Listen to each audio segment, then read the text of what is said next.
What's up, guys? This is episode 1 of the Braden Sky podcast. I'm really excited. I've been wanting to do this for probably like 3 years now, and I think now is a really good time to actually start it.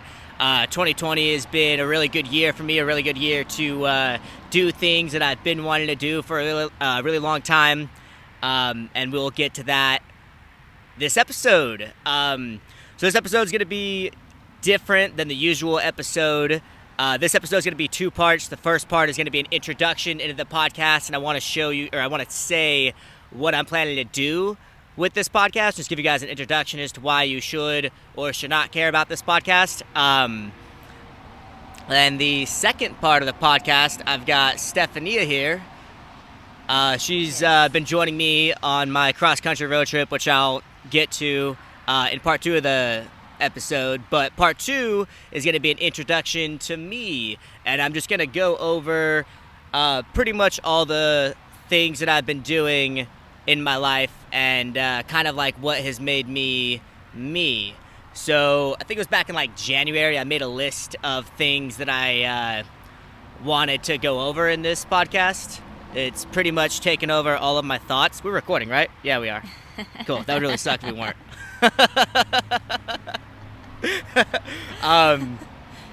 So I made like a list of the key points, like the big chapters in my life so far, and I wrote them down to Stephania on her little book right there. She's going to be asking me the questions that she's been wanting to ask me that I've been refusing to answer this whole time of knowing her, because I said I was going to save it for the podcast. But part 1. Let me take a sip. Oh my god, it was so confusing for a second because I could see only the bug spray. Oh yeah, I'm not taking a sip of bug spray.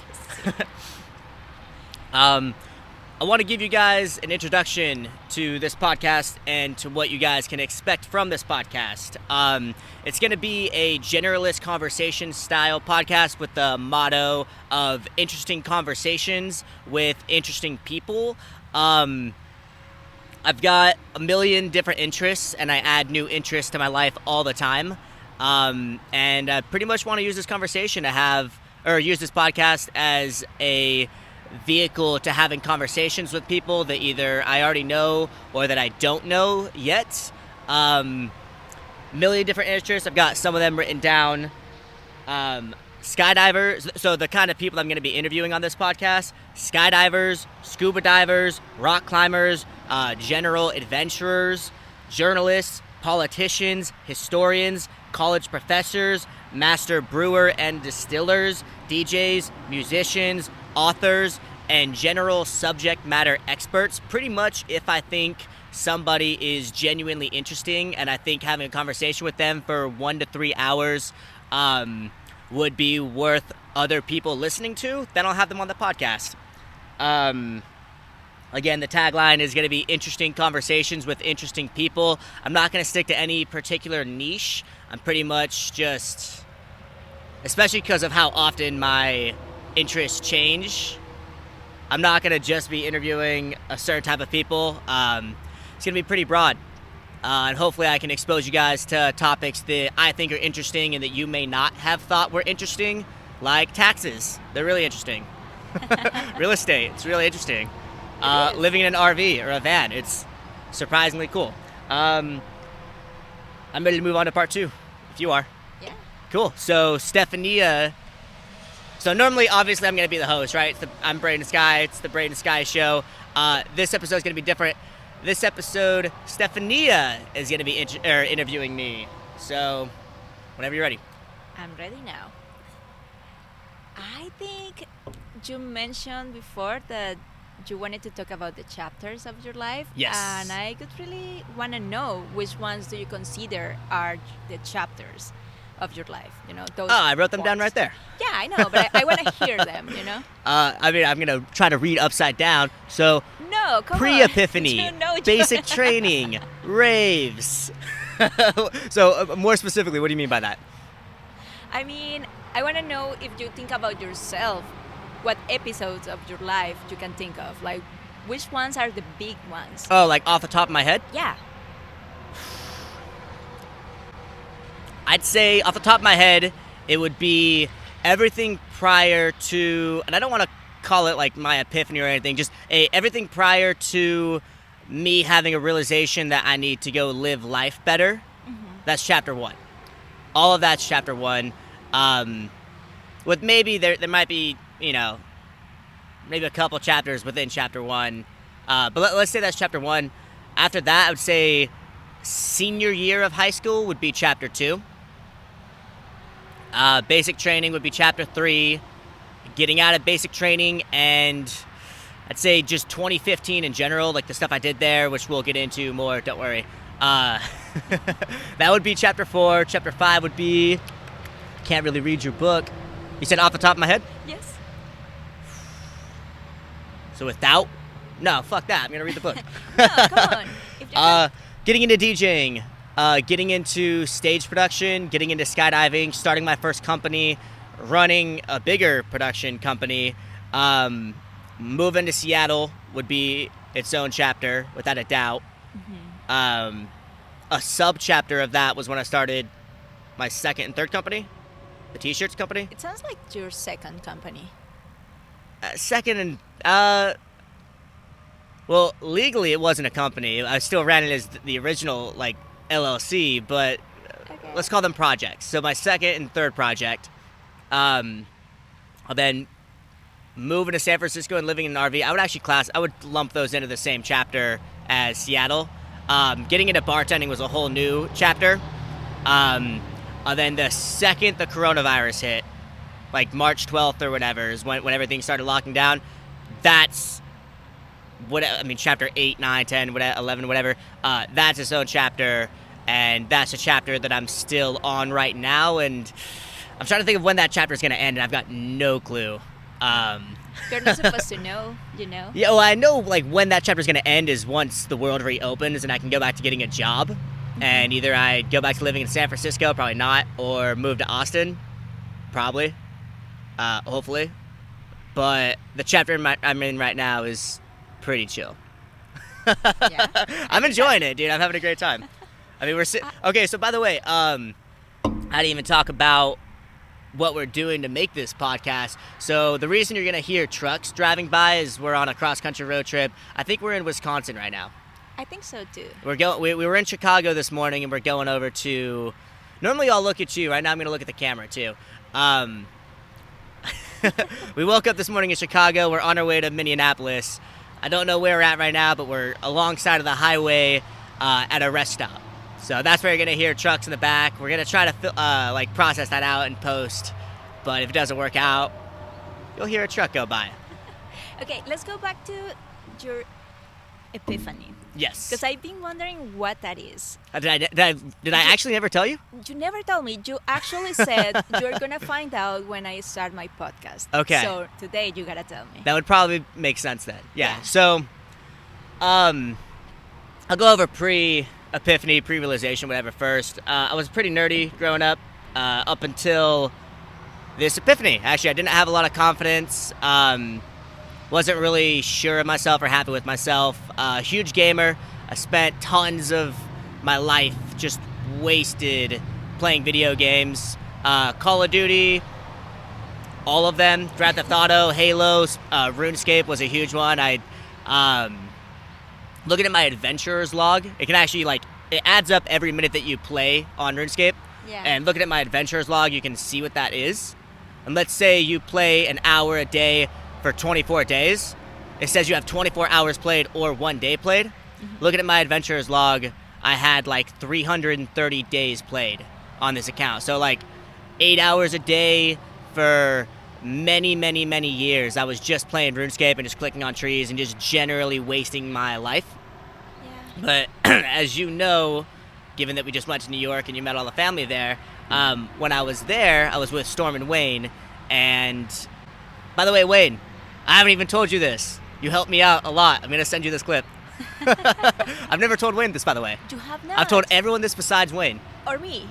Or you. I meant to tell him when I was visiting him in Florida, but I just didn't. Well, this is a great moment to tell It didn't come him. up, and I didn't have a lot of time with him because we're doing a cross-country road trip, and I'm trying to utilize my days very efficiently. But one year, I'm in New York. I'm on vacation in the summer at the Milano's house. Yeah. The second one we went to. So Brewster. What's up? So Brewster. Not New York. Gam Gam's house. Yeah, Brewster. Yeah, the New Milano's York. house. Brewster. Like an hour upstate New York. Wayne and everyone, we do a little vacation, mid my vacation, but their vacation. We go to Rhode Island and they rent out this. I don't even think they rented out the house. I think it was a house of their friend. But we go to this house. There's a dock. In the back of the dock, I think it's like a sound, and it connects to the ocean. Really beautiful place. They rent a boat, and I pretty much have. I view it as like the best day of my life. I don't know if it really is, but when I think of like the best day of my life, that's the first day that comes to mind, right? So we're on the lake. We're riding the boat around. We're going to. We're listening to country music. I think he hands me a beer. I don't remember because it was 2012 or 2013. It's like 7-8 years ago. I don't remember. I'm pretty sure he handed me a beer afterwards, and I hated it. But we're just driving around on the boat, having a great day, doing front flips off, the deck of a boat, swimming in the lake, just having a generally awesome day. We pull back into the dock, and, we get everything off the boat. They return the boat, and then we, by the way, this house is walking distance from the beach. So we go to, did I really never tell you this? You did not. Really? I swear. God damn, okay. I totally thought I did. I've told everyone this. So we go to, we get back to the house, and Wayne and Chris open a beer. They're drinking a beer. They give one to Jaden, who's like 3 years younger than me at the time. Unless there's cops listening to this right now, in which case that never happened. But assuming there's no cops listening to this, I was probably 7 years ago, so I was like 16, and they gave me a beer. Tasted terrible. It might have been a Lagunitas IPA, now that I think about it, but tasted terrible. But then they're all drinking beer, they're all having fun, they're relaxing. The day is settling down. It's still bright outside, but the day is settling down. It's kind of like how it is right now, and I hope that we can do the podcast entirely before the sun sets, because I turned those lights off already.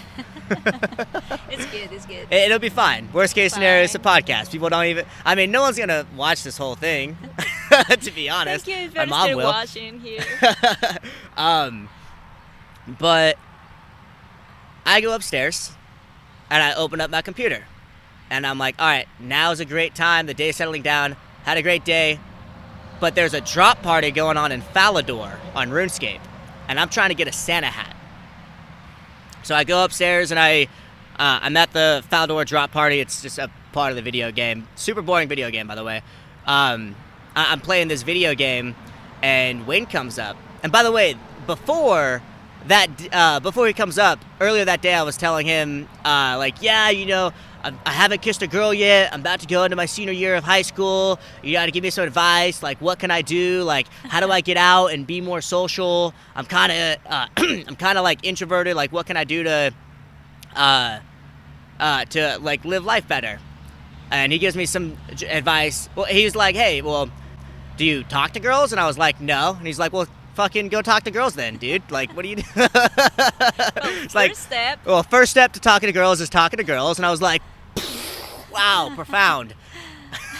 So he comes upstairs, and he goes in the room I was in. He sees me on my computer, and he's like, hey man, what are you doing? And I was like, oh, Wayne, what's up? So here's what I'm doing. So they got this drop party going on in Falador, and I'm trying to get a Santa hat, and the odds of getting a Santa hat are this, and I'm going to take the Santa hat and sell it at the Grand Exchange, and I'm going to buy, this fucking dragon sword with it, and I'm going to have like 20 million coins if I can get the Santa hat. And he's like, no, stop. I mean, like, what are you doing? And I was like, what do you mean? And he's like, well, we were just talking about how you aren't talking to girls. Like, the sun's about to set right now. Like, you and Jaden, my stepbrother, for those listening, he was there. You and Jaden could go get some firewood, go get some marshmallows, some graham crackers, and some chocolate, and you can go to the beach, and you can get a bonfire, and you can cook some s'mores. And if you see a cute girl on the beach, you can invite her over. And you could... you could talk to her, And if she likes you, maybe you could kiss her. But you but instead you're sitting here and you're playing RuneScape. Like, we're on vacation, man. What are you doing? And it hit me. I was like, fuck, dude. You're totally right. You're absolutely right. I should be, we should go to the beach. So I talked to Jaden. I was like, hey, dude, you want to go ride the bike over to the beach? And he was like, yeah, sure. And I was just in this really weird state. Now I would call it a psychedelic state. I was just in this really weird state where everything was just like present, and everything like as I'm living the moment, I'm like, I have a feeling I'm gonna remember this. So we go to the beach, and I'm just in like a haze, just thinking a million thoughts an hour, and I find this like lifeguard chair, and I go up to the lifeguard chair, and by now, by the time we get to the beach, the sun is already set. The mosquitoes are out. Maybe the wind is blowing. I don't remember. But we're probably going to be leaving soon, right? But I go on this lifeguard chair, and I sit down, and I just look at the beach. Post-sunset, but still it's like dusk. And I'm looking over the water, and I'm just thinking, like, man, I'm about to go into my senior year of high school. Totally wrong, by the way, but I thought that everyone said, like, your senior year of high school was going to be the best year of your life. I'm going into the senior year of high school, was supposed to be the best year of my life. And I've never done anything. I've never been to a party. I've never kissed a girl. I've spent all my life just playing video games in my bedroom, shirtless, with my yellow gunner's glasses that filter out the light so I can look at a video game screen for 12 hours and my eyes don't hurt. I had prescription yellow glasses that would make it to where I could play video games for 12 hours without my eyes hurting. It was a Christmas gift that I got from my mom. And I was like, I'm just wasting my life. I need to change that. So from there, I just decide I'm going to stop playing video games. I'm going to go live my life, right? Senior year, I'm going to go all out. I'm going to be a yes man. Whenever there's an opportunity to go do something cool, I'm just going to say yes, right? I'm going to try going out on a hike, see if I like it. I'm going to try going to parties, and I'm just going to generally live life. And senior year, that's what I did. And senior year was a great year. Met a ton of really cool people. That's where I met Gabby and Cafone is senior year. I met them at a same night, actually, believe it or not. Met them the same night, yeah. Same Really group? fun night, yeah. Until Billy threw up on Cafone in the backseat, which is really funny. Poor dude. But, yeah, I just realized that I need to go make every day count. And that's the philosophy that I was going into senior year with, is every day I want to do something new. Every day I want to make count. Kind of like Carpe Diem, but like I actually, like, internalized it. Mm-hmm. Like, I really want to make every day unique. I want to make every day special and memorable. And you did. I did, yeah. I had a really good time. So that was senior year. Then I remember being really worried because I was like, senior year is coming to an end. You know, senior year is supposed to be the best year of my life, and now I'm going to get out of high school. Then after that, my life's going to suck. Thankfully, that didn't happen. Thankfully, my life right now is pretty kick-ass. I'm enjoying it a lot, having a good time. I mean, it sucks sometimes. Occasionally, yeah. Yeah. The pros are outweighing the cons in my life. It out pretty anyway. heavily, yeah. Yeah. Okay, well. Let's move on. That sounds amazing. And then... Can't believe I've never told you that story, by the way. I can't believe you never told me that. By the way, I could call that a here and now moment. You know, when you're talking about the psychedelic state, yeah. It's a here and now. You just connected to the present, and that actually made a big change in your life. That was my first here and now moment, if that's what you want to call it, and it was so, like, it was so shocking. Like, every second. So we rode the bike from the house over to the beach, and like every second of that bike ride felt like fucking 5 minutes. Like, my brain was just like to me, it feels like I just hit the record button. It was the awakening process. It was. I think awakening is actually a better word than epiphany. So that day was my awakening that I need to go live life and I need to go enjoy life. Wow. Well, you gotta thank Wayne then. Yeah, thanks, Wayne. I know it's been like 7 or 8 years since that happened, and I never said thank you or anything. Appreciate it. I'm gonna be visiting you guys once a year, but let's move on. Okay, so after senior year, you went into the military, right? Yep. So, I didn't want to go to college. I was terrified of going to college. I loved high school. Outside of high school, in high school, it was fucking intolerable. I could not deal with high school. I remember, so I showed you Eric Thomas, the motivational speaker. Yeah. I had to listen to his videos just to be able to do calculus. Or not, I didn't even think I'd take calculus. It was just like some math class. And I was just struggling so much just to pay attention. Because I could pay attention, I can obsess over things. What? What are you laughing at? I'm drinking a Coca-Cola. I'm going to burp. So I can obsess over things really easily if I'm interested in them. If I'm not interested in them, it's fucking impossible to get me to pay attention.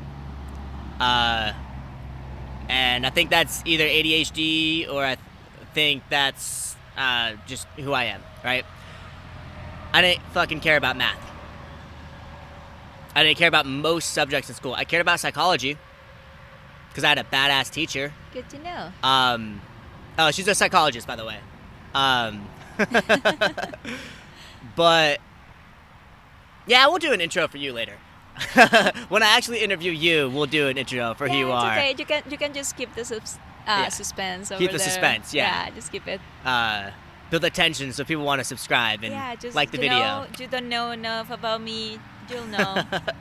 But yeah, I was struggling all through high school, and I knew that college was going to be the same thing.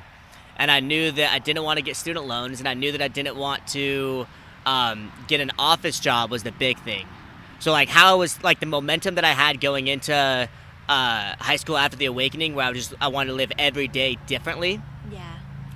I felt like that would come to a sudden like halt. Like my life would stop if I got a desk job and if I had a 9 to 5.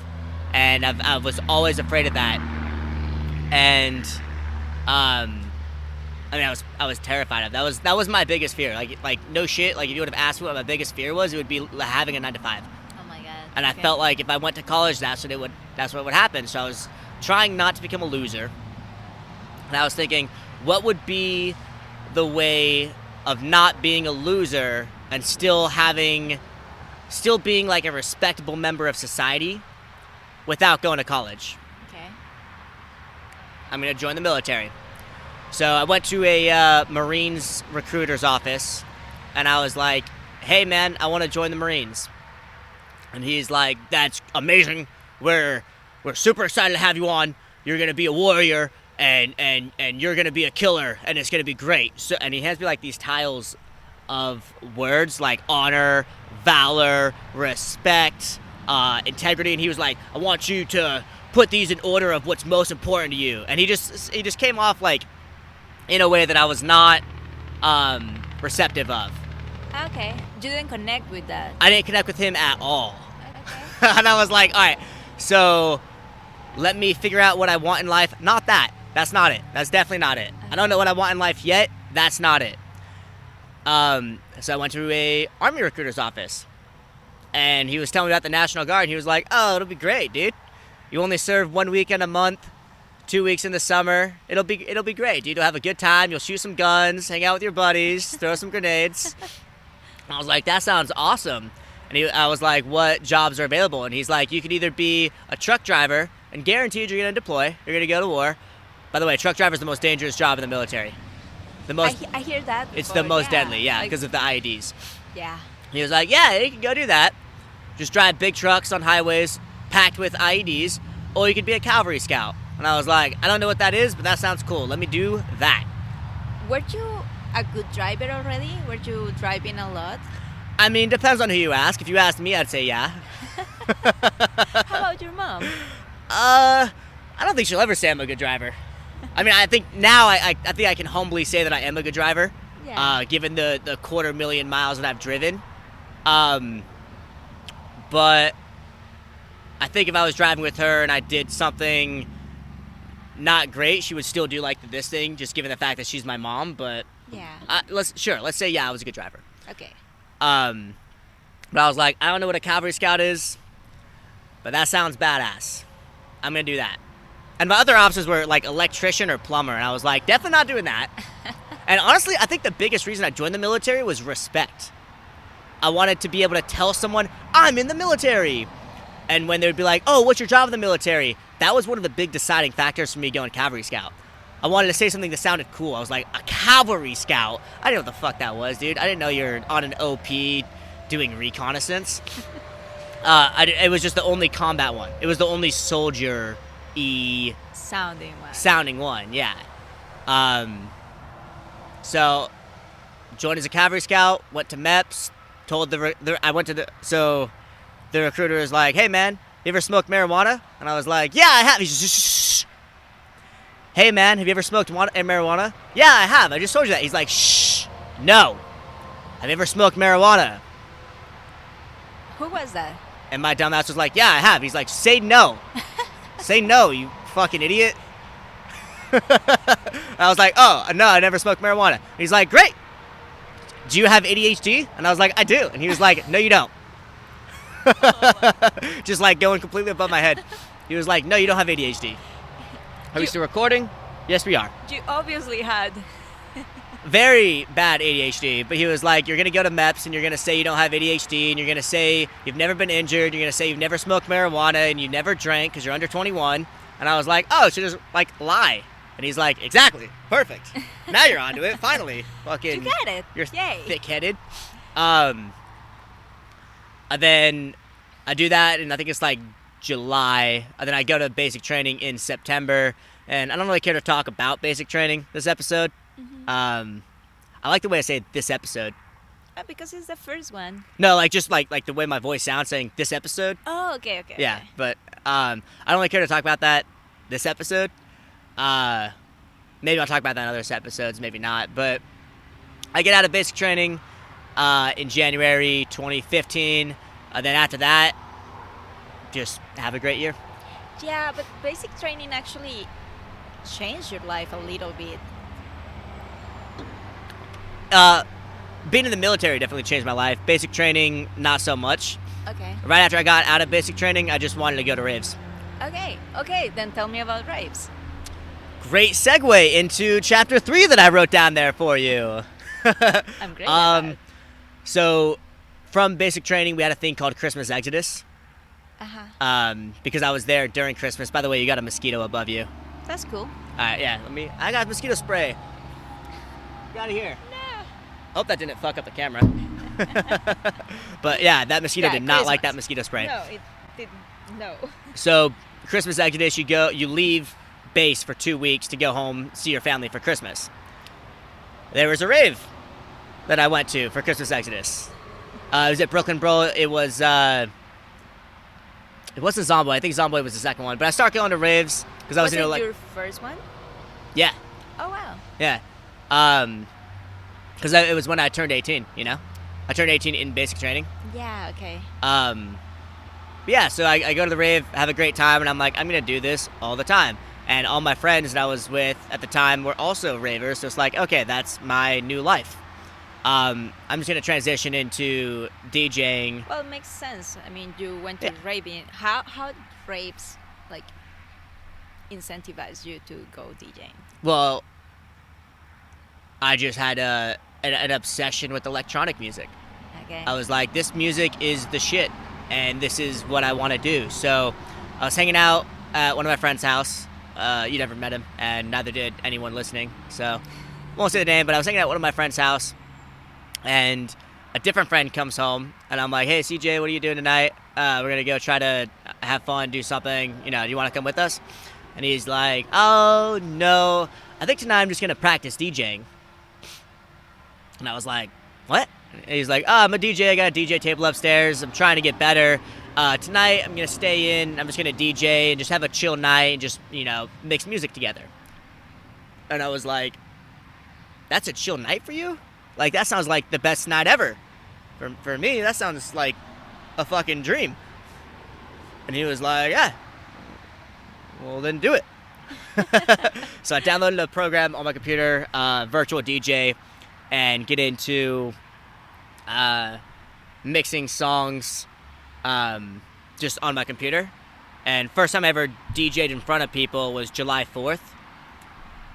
I was at a house party. We connected my virtual DJ to the speakers at the pool. Uh-huh.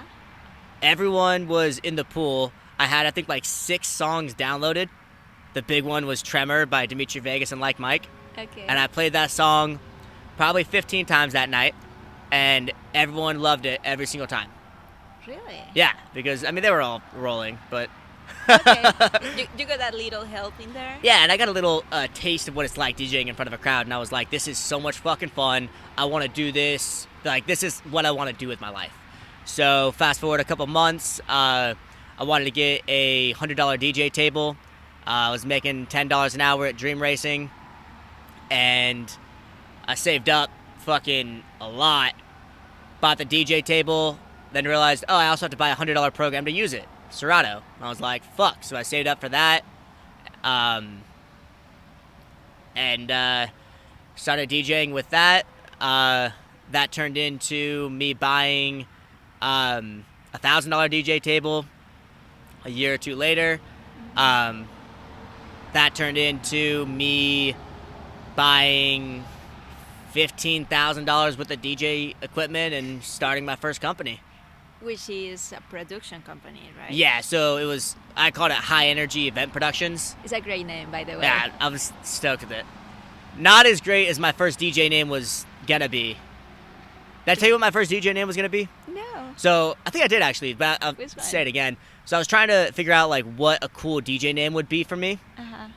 And I was like, my DJ name has to fit me. It has to describe me. It has to show who I am. Who am I? Who are you? I'm a hippie. Oh my god. So, I'm a hippie that likes psychedelics. And I was like, I have to have my DJ name incorporate that. What was your name? So, I was thinking, so I had this really cool duct tape that was like tie-dye patterned. Uh-huh. And I was like, that fits me. Let's have my name involve something tie-dye, because that's like, it's like related to hippie, you know? Like tie-dye shirt wearing hippie. Then I was like, all right, I'm going to have something related to psychedelics. So, Trippy Hippie would be good. Oh, wait, I already have a friend that's Trippy Hippie. Evelyn's already Trippy Hippie. That's already taken. What about aliens? So my first acid trip, I had an alien balloon. Had like a green light in it, and it was fucking fun to play with. I was like, what about tie-dye alien? And I was like, no, that doesn't really sound that cool. Plus, there's already a DJ named Atelians. Okay. And I was like, what's related to aliens? UFOs. My first DJ name was going to be tie-dye UFO.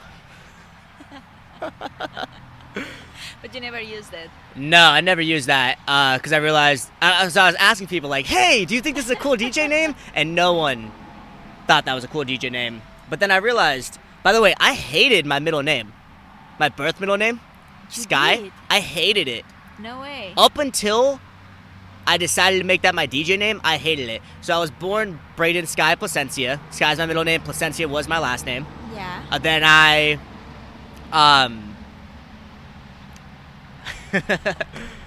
I hated it up until Gabby said, hey, by the way, that's actually a really cool last name. Or that's actually a really cool middle DJ name. Oh, And I was middle like, name. so I remember when I walked across stage at graduation for high school, they said my full name, and I was like, damn it!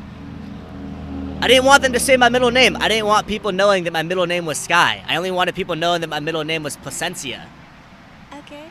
I hated it. Up until Gabby was like, hey, by the way, that's actually a really cool name. And I was like, oh, actually, you're totally right. That is a cool name. Get out of here, mosquito. I think I got that. I think it's your second one, yeah. Yeah, I could probably turn the lights on now. I think it's good. You think it's good? All right. If you think it's good, I think it's good. By the way, recording podcast, time fucking flies. How long do you think we are into this podcast? I don't know. 37 minutes. Wow. Yeah, crazy. Yeah. But I was like, I'm gonna make my DJ name Braden Sky. So you gotta thank Abby now. Yeah, first name, middle name. Then I made that all my social media accounts. So when I would go to raves, which is where I met all my friends in Vegas, I would introduce myself as Braden Sky. And eventually that just became who I was known as. In 2018, I changed my name to that legally. Because I realized Sky is way fucking cooler than Placencia. Placencia sounds like placenta. I'm going to change my name to Braden Sky. And so you did. All right, ask me a question. Wait, that was actually the same year that you did your LASIK, right? No, it was like a week apart. Wow. Yeah. Why was that? Like, it was a big moment of change. Yeah. Like, taking your glasses off, give you like. Yeah, so I was hanging out with a girl, and I realized, and I had a huge crush on her, and I realized she didn't like me, and I liked her. Why doesn't she like me? Well, I gotta change as a person. So I was like, I'm gonna work out, I'm gonna change my name, I'm gonna get LASIK. Did it work? No. Are you happier with the results? Oh, way happier. I mean, I should have done my research and looking into how much a LASIK costs. I think I could probably have gotten it for $2,000. I paid $4,000 for it, but being able to see is pretty useful. It sounds like a good upgrade. Yeah, it's a good investment. I got a pretty good return on investment in being able to use my fucking eyes. Yeah, like you're driving and it's cool. You see everything. But wait, so I feel like everything is related. So you started raving, then DJing, and then you got into production. A couple years later, so I got into DJing 2015. I got into production at the start of 2017. Mm-hmm. So while I was working at Dream Racing, late 2015, I was just dreaming about buying the latest, greatest gear, the Pioneer CDJ 2000s. Mm-hmm. Just like the professional equipment that was being used at, in the nightclubs and the DJs that are playing the Electric Daisy Carnival. I was like, I want that so badly. Oh, you got a call. Oops, can you cancel it? Almost fell out of the fucking picnic table.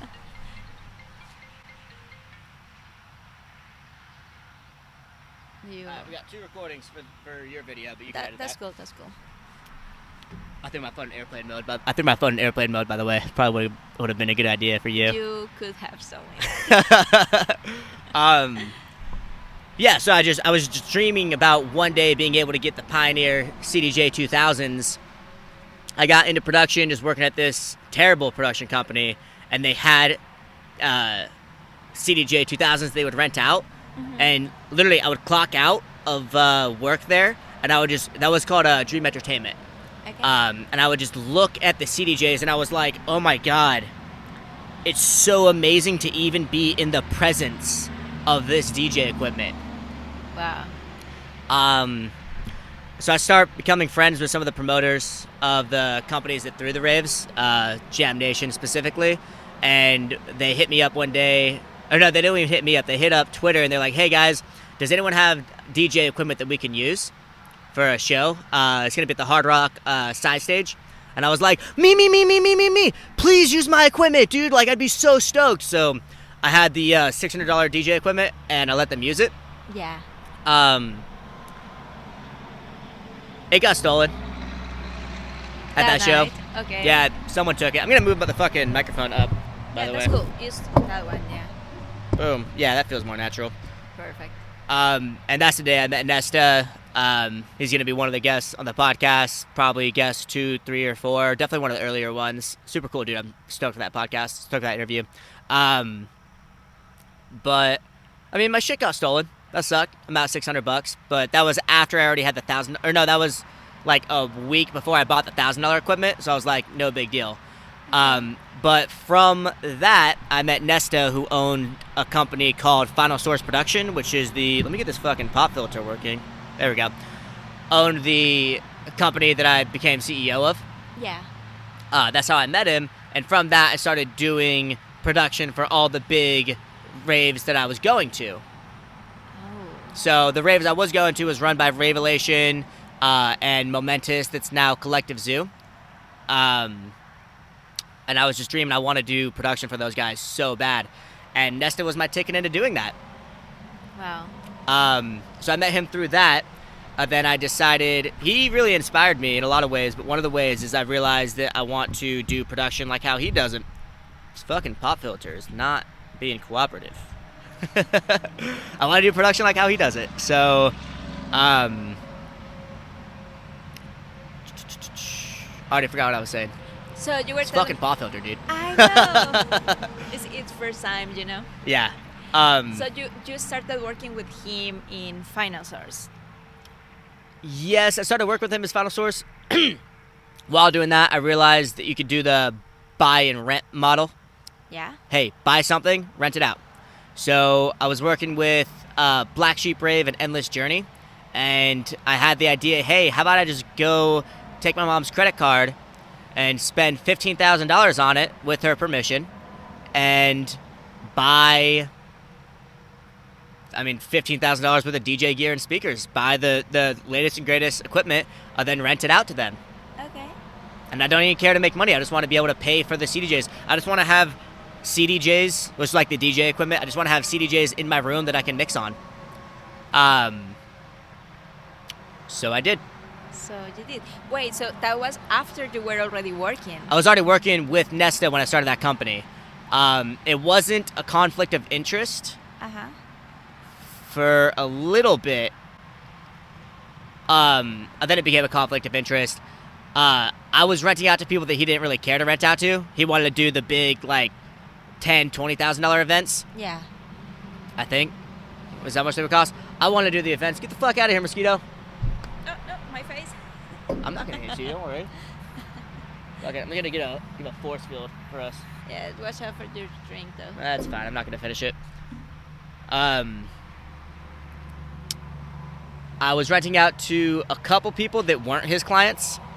It became an issue when I rented out to one of his clients. I underbid him. Okay. It was Black Sheep Rave.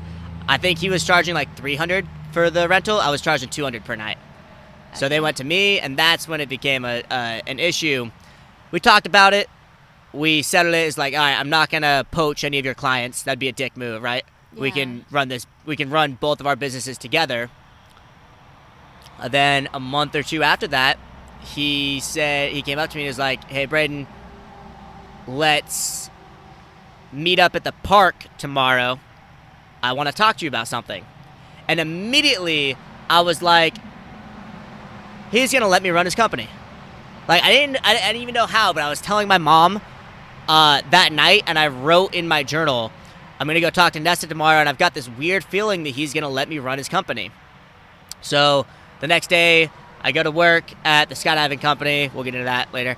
I go to work at the skydiving company. I get off and meet him up at the park. And that was another moment where it was June 6th, 2017. That was another moment where it was just so surreal and I was so present. What'd you call it? Here and now. I was just so here and now, like Ram Dass. I was just so here now. And we talked for like an hour. Then eventually he was like, I don't want to do this. I don't want to run this production company anymore. I'm looking for passive income. Do you want to run my company? And I was like, absolutely. And I was like, what would my title be?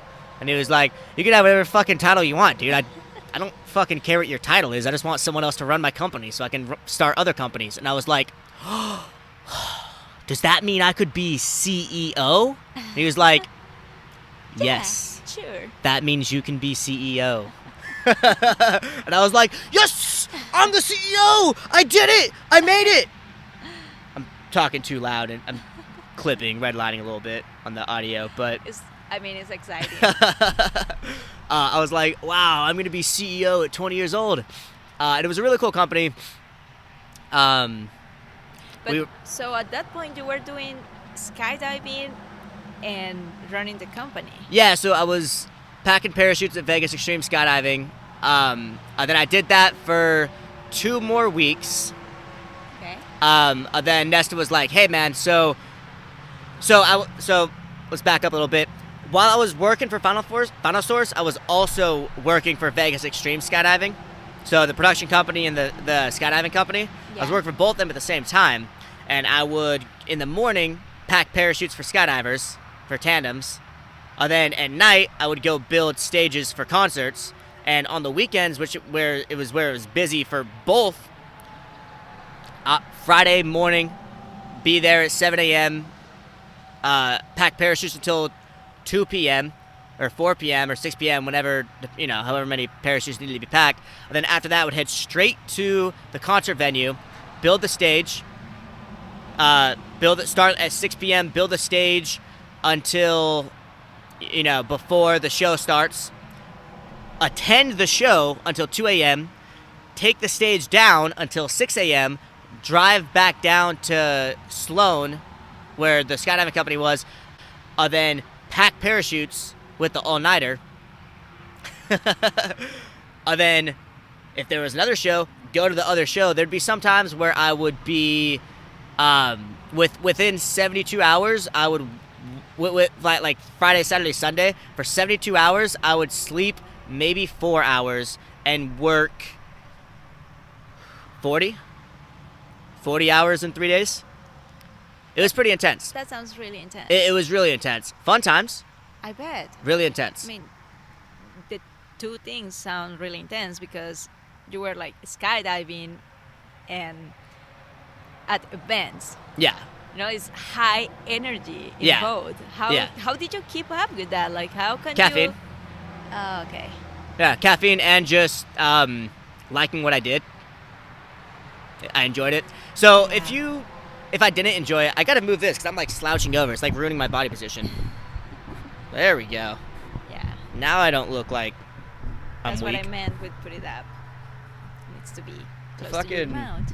pop filter. But you don't even need it so close because you speak loud enough. I do speak loud. So just don't look for it. Cool. Just stand up, be yourself. Great. Show your chest. What was the question? Did I ask a question? I think so. So I hope so. You're the one interviewing me. I hope you asked a question. Yeah, no, I wanted to know, so skydiving and events. Oh yeah, how did I do them both? Yeah, you keep up with that. I just liked what I did. And then, but at some point you just couldn't keep the pace on that. No, I kept the pace I was doing that for, I think 6 months, but That's a long time. I think I started in October and I did that till July. I did that for 8 months. Wow. Then Nesta was like, hey man, so you're working for the skydive company and you're also running this company. I don't know if you have fucking time to do that, dude. And I was like, listen, bro, I've been thinking the same shit. Like I don't know if I have time to do that either. And he was like, well, we have some employees that are full-time employees. And you're the CEO now. I don't think they'll respect you. Fucking mosquitoes, get out of here. That kills them really good, though. It does. It smells terrible, but it kills them really good. I'll need to take a shower tonight. Yeah, definitely. We're definitely not making it to Minneapolis by 11 p.m., by the way. I know. Yeah, we'll probably make it to Minneapolis tomorrow. Tomorrow, just as I said. He's like, I don't think the people will respect you if you're a part-time CEO. And I was like, done. I'll quit skydiving. Or not skydiving. I'll quit Vegas Extreme. So I go to the drop zone the next day, and I was about to tell the boss, who was not the best person. He was a good person. He was a dick, self-admittedly. He was an asshole. He would admit that? Yeah. Okay. And everyone would know it too. It's not me like defaming him. Like if you asked him like, hey, are you an asshole? He'd be like, yeah, I'm kind of an asshole. He was like, terrible work environment, by the way. Very fucking toxic. Very toxic. I go up to him and I'm like, hey, so I got another job. And he didn't even know I was doing production, by the way. He thought that was my only source of income. Because I was pretty part-time when I was doing Final Source and when I was working for Final Source. And I was like, hey, I've got another job. And he was like, no, you don't. And I was like, what do you mean? And he's like, you can't have another job. And I was like, what do you mean? And he was like, listen, you can either work here or you can work there. You choose, I'll give you an hour. And right as he said that, I was like, oh yeah, I'm fucking quitting. So I packed like 1 or 2 more parachutes while I was confirming in my head, like, do I want to leave? Because that was my dream job. Vegas Extreme, that was my dream job. So I was like, do I want to leave my dream job? Yeah, totally, dude. Fuck this place. Like, I got the opportunity to be CEO of this company that is also my dream job. Yeah, I'm gonna go do that. So I go up to him and I'm like, hey, so I made my decision. And he was like, you're staying with me, right? And I was like, no, I don't think so. And he was like, good, because you're fired. Ooh. I was like, oh. That was an ego all right. bottle right yeah. there. He was like, all right, yeah, it's probably better that I hang out with Nesta, who's this super cool dude, than, super inspiring too. Super inspiring, motivational, than hang out with this self-admitted asshole. So I leave the company. That was June 22nd. Then it was. Then I go run Final Source. Go be CEO of Final Source Productions Group. Amazing. How long did you run Final Source for? I stopped in like October 2017, so 4 months. Why did you stop? Because I was working 100-hour days. So it was just overwhelming. I was expected to do more than I knew how to do, and I'm a quick learner, but I was expected to. I was expected to be a subject matter expert in like 20 things, and I was an amateur at maybe 5, and I knew nothing about the other 15. Sounds hard. So I was working 100-hour weeks almost every week. I think I had maybe 1 or 2 days off the entire 4 months that I was working there, and those days off, literally, I just had to lay down and relax and just like unwind. And I'm not a relaxed kind of person. You're not. No. So after 100-hour weeks, I was like, can't do this anymore. Hey, Nesta, I gotta go do something else. And also, I mean, it wasn't even paying the bills. So while I was CEO of this company with 3 full-time employees and probably 15 or 20 independent contractors, I was making $12 an hour. Okay. So, not great money. And I'd gotten $5,000 in debt from crashing the truck while working that I had to pay for. And I also had the $15,000 in debt still from buying the equipment that I was letting Final Source use for free. Why? Well, I mean, because we had the same clients now. We were the same entity. Okay. So, I mean, So I donated. you weren't getting like any return of that No, money? not for the first like 3 months. After the first 3 months, I was like, hey, I gotta make some fucking money for that. And Nessa was like, yeah, that's a good idea. Go ahead. But then, still, 100-hour weeks, I can't do it anymore. So I got out of production and I started doing Uber and Lyft, which I'm just gonna do the segue now. I was doing Uber and Lyft, and I was talking to one of my passengers in Vegas, and they were saying that Uber drivers make like $25 an hour up in Seattle. And I didn't get to skydive the entire time while I was running Final Source because every single day I was working. I didn't have time to skydive. And also I couldn't skydive in Vegas either because I just quit. They're not going to let me jump there. So the only place I could go was Elsinore. Lake Elsinore City, Skydive Elsinore in Southern California, 4-hour drive away from Vegas. So I go there, I finish my AFF, and... What is an AFF again? Advanced Freefall. It's the class to teach you how to become a skydiver. So you do your AFF, which is your first 8 jumps. Then after that, you do your first 25 jumps.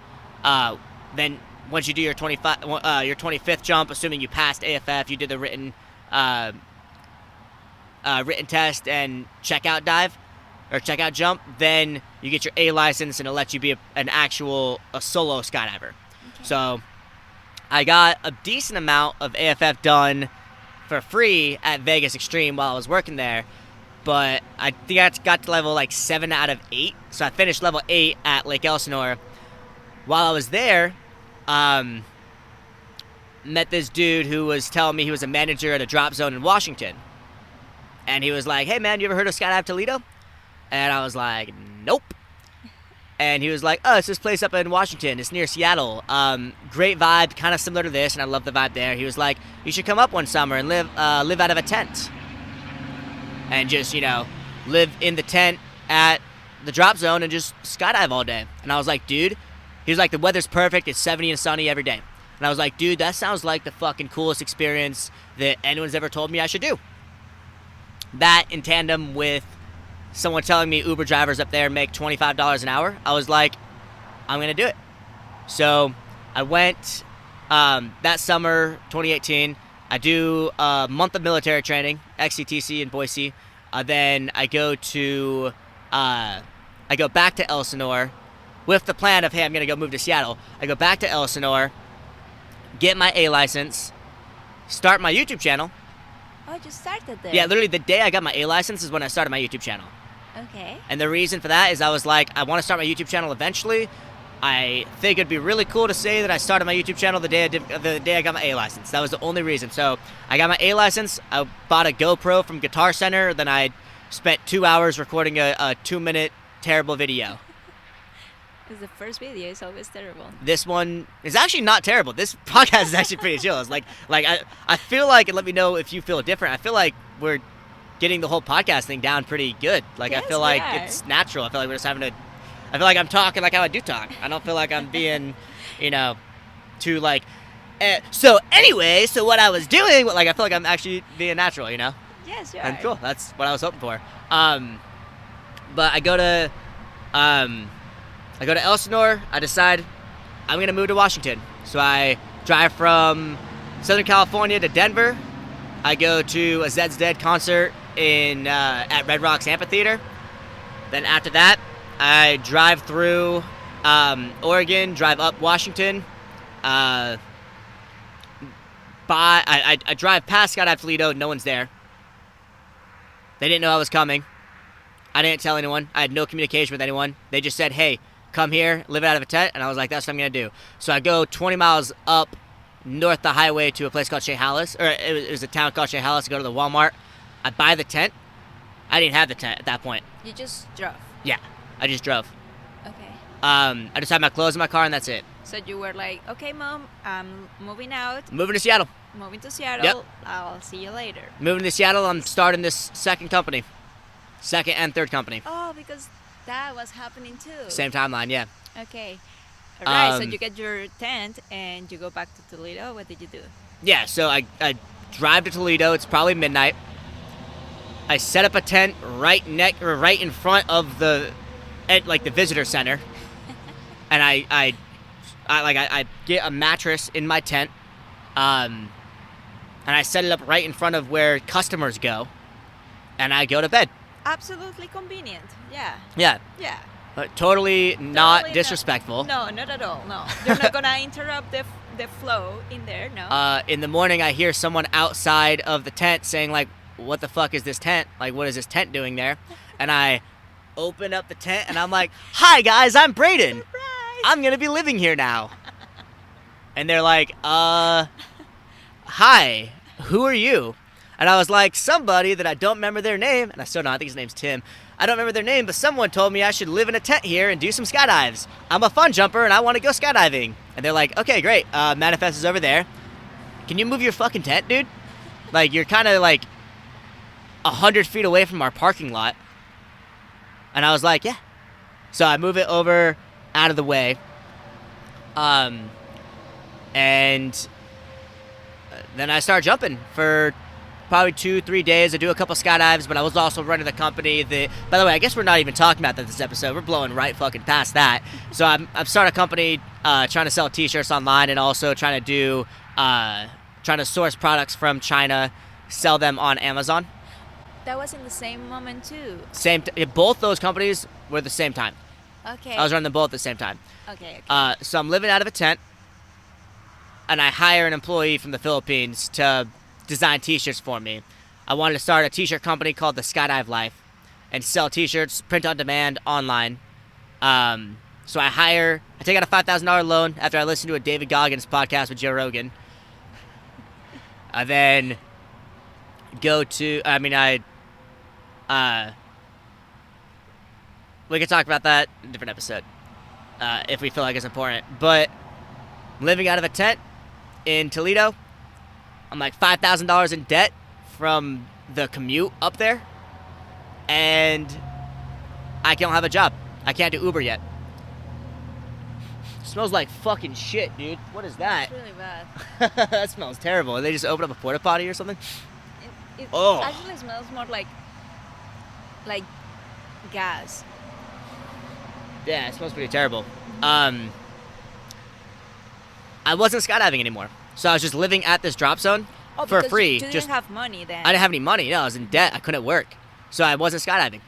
Yeah. So I'm living out of this tent, not skydiving, just living on their land, just being a freeloader, using their kitchen, using their bathroom, and one of the guys, the owner, actually comes up to me and he's like, "Hey, so you haven't skydived in a couple of days. You're just sitting here on your computer learning how to run this business." And I was like, "Yep, I'm out of money and I can't skydive anymore."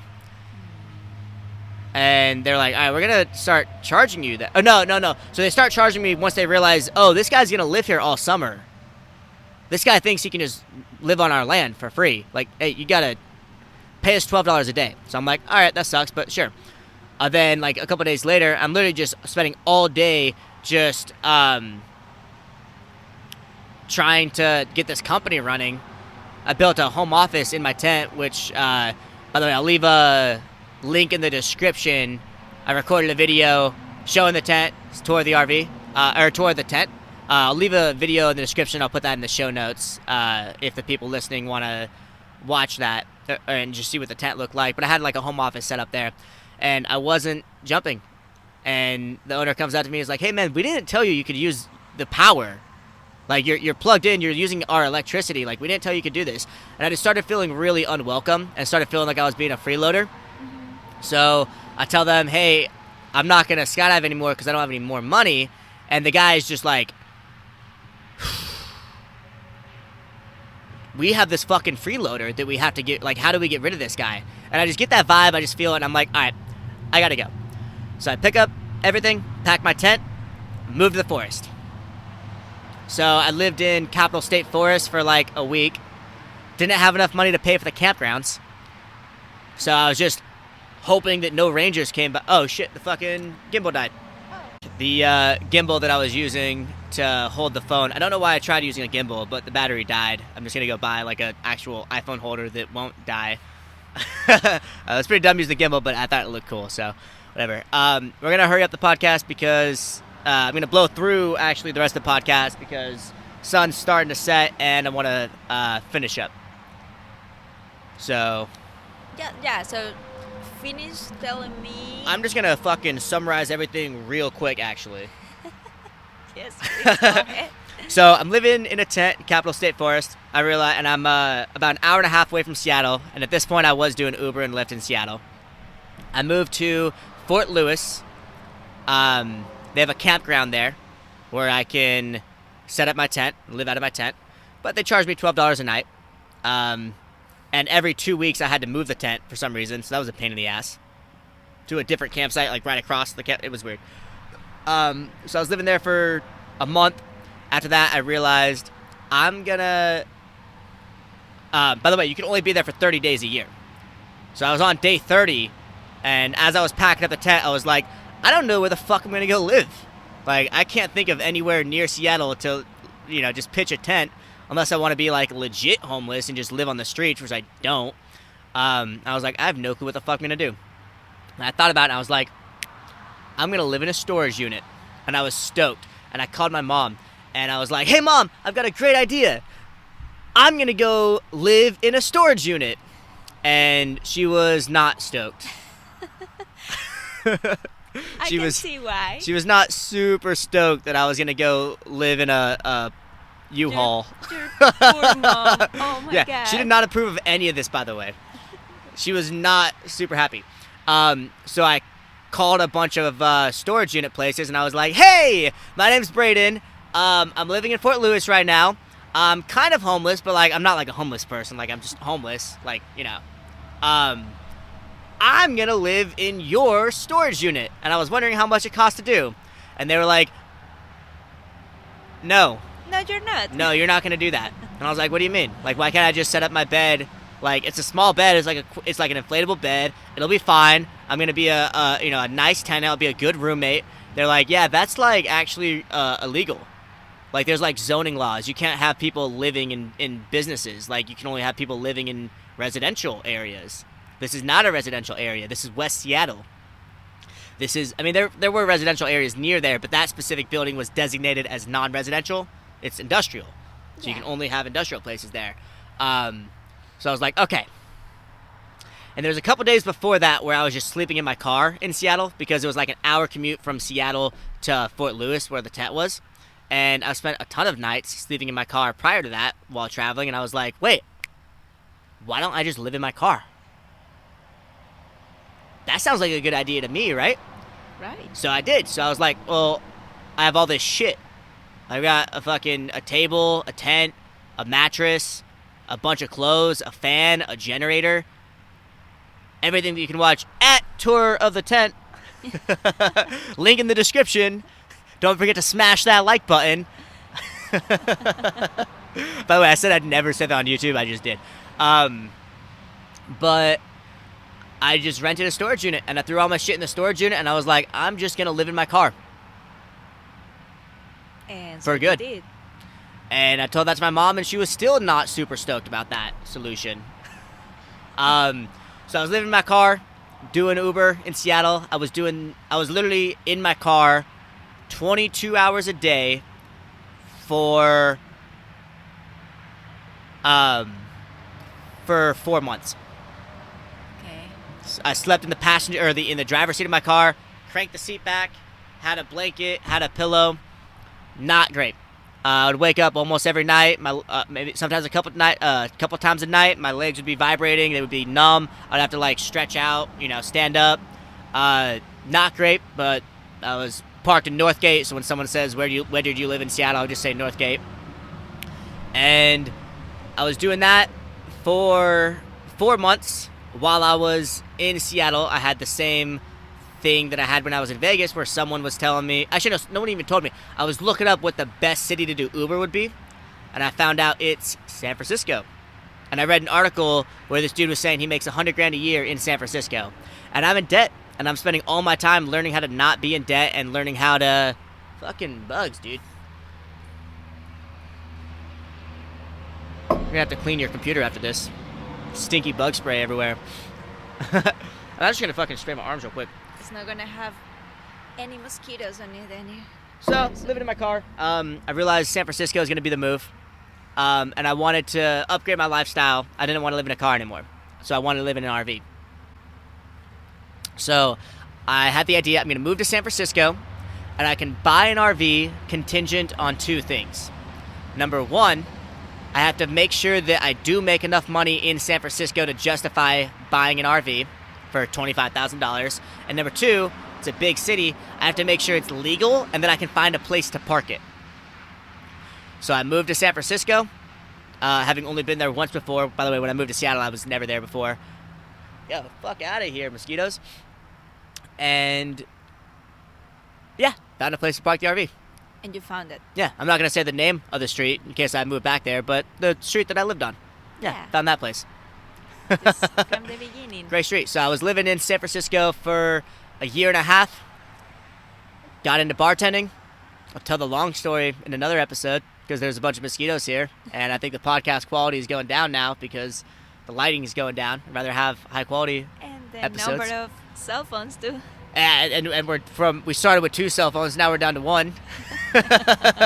As long as the mics are still recording, that's the big thing that matters.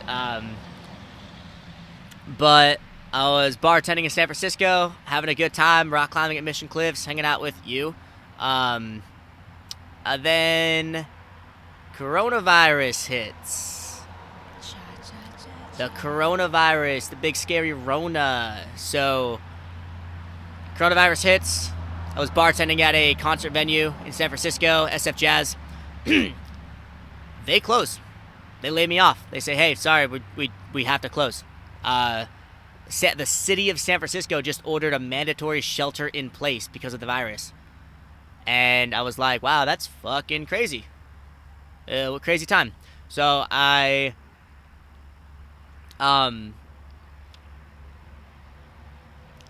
like, I don't know what I'm going to do for income. I tried doing Uber one day after the virus hit, and I made like $8 an hour for like 4 hours, and I was like, this is terrible. I can't do this. So eventually I get my unemployment, and I was debating whether or not to stay in the military. I decided to leave the military. I made a whole video about that. You can link, or you can watch it in the show notes. And if you're watching on YouTube, you can watch it in the description. It's titled like why I'm leaving the military and traveling the country. But I just decided that now would be a great time to do a road trip that I've been wanting to do for 2 years, where I just travel to all 48 states, all 48 continental U.S. states, and I hit every national park. And that brings us to now.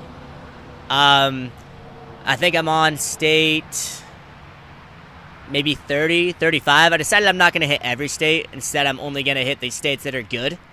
Well, the states that you care for. The states I care for. We're skipping Kansas, but, whatever. And I've been to almost every national park. The only ones I've skipped so far were White Sands National Park and Guadalupe Mountains National Park. I'm going to hit both of those if I move to Texas on the way there. But besides that, I'm on a road trip across America, and that's where I'm at right now. This episode is not as long as I was expecting, but I'm glad it's not a perfect first episode. I would be upset if it was perfect. I feel like this episode is actually teaching us things to fix, which is great. Yeah. Yeah. I mean, we would definitely have to fix these things before I actually start interviewing important people. before I start reaching out to like best-selling authors, I should probably know how to. I mean, just put the phone out, holder. Yeah, but I think contingency. I think now would be a good time to wrap it up. Yeah. Well, I have a last question. Okay, though. what's up? This question is actually not mine. It's a question from one of your friends who is really interested on you. Okay. And I think it's really cool because what he wants to know is What? Ready? Yeah. It's what are you seeking to give to the people who is going to follow you through this podcast? Ooh, Theo, that is a great fucking question. So that question comes from someone I met in Grand Canyon. I want to call him a friend because I mean, he's super cool. I don't really know if you can call him a friend if I just met him once, but we follow each other on Instagram. I reached out to him like, hey, because he was asking me a couple questions about my life because he's curious. Like, hey, you are doing some interesting things. Like, what caused you to do those interesting things? So I reached out to him and I was like, hey, man, I'm going to start a podcast. I'm going to do episode number 1 soon. And he sent you a list of questions. We don't have time to go through them all. That was the only one that he sent you. Answering your question, what I want to give to the people listening to the podcast is I want to expose them to new ideas, new ways of thinking, and I want them to see why I'm passionate about the things that I'm passionate about, and hopefully expose them to things that they otherwise wouldn't have realized are awesome. One thing that I think is fucking amazing is learning how to get credit card points. It's not a very sexy topic, though. But I think it's something that I personally think more people should be aware of it. Like this month, last month I got $150 in credit card points just from the spending that we were doing on the road trip, right? Stuff like that I think are interesting. Another big thing, which is the reason I started the podcast, is I want to inspire people, right? I've heard a lot of people, and I don't want to say that because it sounds like I'm being like cocky or anything, but I've had a lot of people tell me like, hey man, the way you're living your life is inspiring me, and it's making me want to do more adventurous things, right? I want to make a point about that. So it can sound weird. It could sound weird when you say it, but honestly, you really never know who you are making an impact with. Yeah. With whatever you're doing. So honestly, everyone is inspiring other people without realizing about it. So if people actually told you that, well, use it. It's power, right? Yeah. Like good power, not like bad power. Yeah. So, sum it up. What was the question again? Was the exact verbiage of the question? Do you want to hear it all? Yeah. So, describe the impact you seek to create with the supporters who followed you on social media and who listen to your podcast. Perfect. To sum it up, the big thing that I want to get out of this podcast and what I want to give to the viewers is information that maybe they wouldn't have otherwise gotten, and inspiration. And again, I want to say this without sounding cocky. I think I'm inspirational, and I think that because I've had a lot of people tell me that. And it's actually a goal of mine to inspire people. And I fucking hate the way that sounds. It sounds so fucking douchey and narcissistic and up my own ass. But and even if not by me, by the people I'm going to interview, right? So let's say I interview that guy that I wanted to interview that we met at Mount Shasta. Yeah. The guy who's like a river tour guide, or let's say Chantel, a girl that's living in Yosemite for $200 per month. Maybe me interviewing her will inspire other people to go, if not do that, live a lifestyle similar to that and have some alternative lifestyles. So that's what I want to get out of the podcast. I'm going to wrap it up here. Braden Sky Podcast, episode 1. Literally, I've been wanting to do this for 3 years. I'm really glad that I finally did it. And thank you for your help in talking to me and help me ask questions. Always. I'm really good at questions, so questions only. Questions that I wrote to you. I'm glad that you... You just give me topics, give me credit here. Totally right. I appreciate you guys watching. If you're watching to the end, by the way, and you're not my mom, dude, thank you so fucking much. That means a lot to me. If you actually, how about this? If you are watching until the very end, let me know either in the comment section or message me saying you watched to the end. I'll find some way to thank you, because I really mean it. It means a lot to me. I want to do this podcast pretty intensely. But that's all I've got. Thanks for watching.